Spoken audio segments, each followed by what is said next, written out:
PT Freeport Indonesia resmi mengoperasikan fasilitas pengolahan dan pemurnian atau smelter konsentrat tembaga pada Kamis 27 Juni. Smelter dengan desain single line terbesar di dunia ini berada di kawasan ekonomi khusus JIPE, Gresik, Jawa Timur.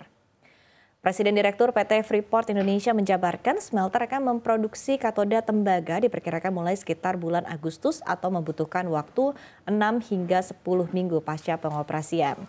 Hal ini untuk memanaskan agar mencapai titik panas tertentu pada furnisnya. Selanjutnya, pada saat di Electro Refinery akan membutuhkan waktu sekitar 3 minggu. Jadi diperkirakan pihak Freeport akan menggenjot untuk dapat memproduksi katoda tembaganya pertama nanti di sekitar pertengahan Agustus.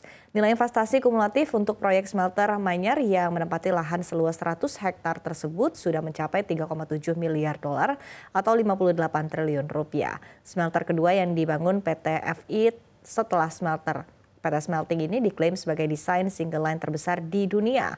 Smelter ini mampu memurnikan konsentrat tembaga dengan kapasitas produksi hingga 1,7 juta ton setelah beroperasi penuh.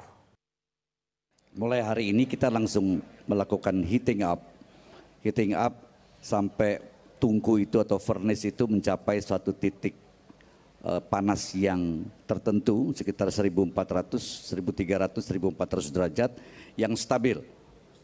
Dan setelah itu baru kemudian kita bisa memasukkan konsentrat dengan kapasitas 50%. Itu mungkin akan terjadi di sekitar bulan Agustus atau bulan September.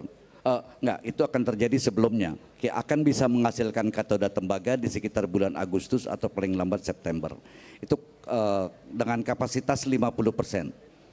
50%, jadi kalau 1,7 juta ton kapasitasnya untuk input itu baru akan dimasukkan konsentrat paling banyak 850.000 ton per tahunnya ya.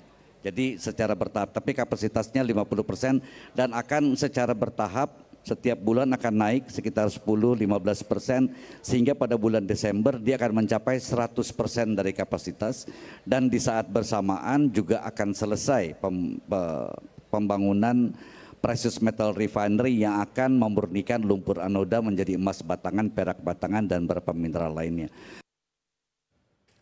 Sementara itu hadir dalam peresmian uji coba operasi atau commissioning smelter PT FI di Gresik, Menko Perekonomian Erlangga Hartarto menyatakan bahwa keberadaan smelter ini akan memberikan nilai tambah devisa, terlebih dengan gejolak geopolitik yang mengakibatkan harga emas terus terbang.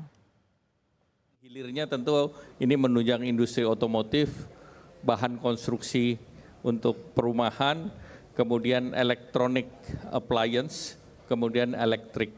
Maka di tengahnya itu sesudah dia ada copper cathode, dia ada industri kabel, ada industri tube dari copper dan selanjutnya.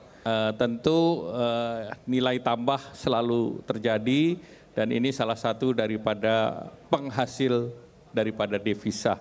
Karena selama ini kan kita ekspornya koper konsentrat, tetapi dengan nilai tambah koper katot akan lebih tinggi, apalagi dalam situasi geopolitik panas, itu biasanya harga komoditas price metal itu naik.